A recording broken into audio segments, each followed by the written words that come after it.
Question of the Week from the Naked Scientists.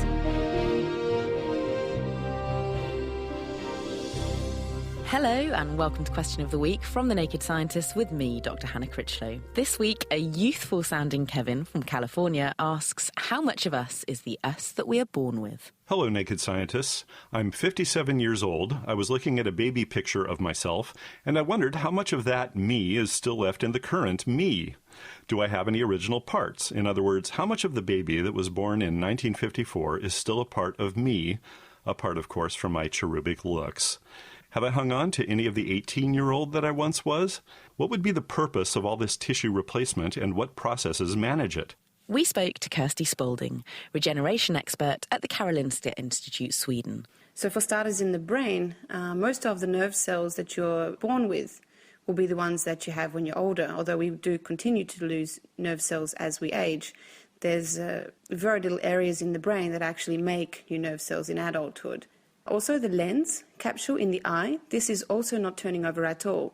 So the lens capsule will be as old as you are. And with teeth, once we have our mature teeth, the enamel that's laid down in these teeth, this does not turn over at all. Other organs in the body, they have much more dynamic turnover.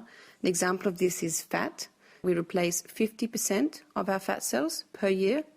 Other tissues, such as muscle, by the end of a relatively healthy lifespan of about 75 years, less than half of the muscle cells in the heart will have turned over. Bone is a rather complex structure, and in the middle it has the bone marrow, which is making the white and the red blood cells.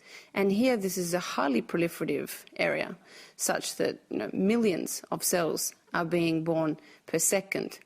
So as you can see, there's quite a range and contrast of turnover rates of all the different cell types in the body. And with regards to your question on what happens to this shed tissue, well, sometimes cells are broken down into their components and recycled, or if they're toxic, they can be packaged up for removal or for further processing, or they can be used up in the form of energy. This question generated a lot of online turnover amongst you. Eva Anson via Facebook added it's not just the brain, teeth enamel and eye lens that remain much the same since birth. Premenopausal women also still have some of the egg cells they had at birth, but that doesn't apply to 57-year-old men, I'm afraid.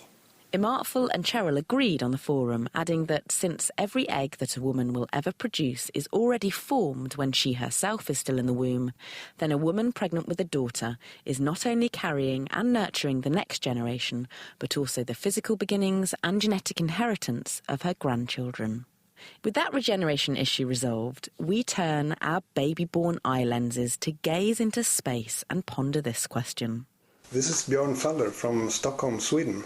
I'm an engineer by profession, but I have started some hobby-scale beer brewing. I wonder, what happens if you brew beer in zero-G?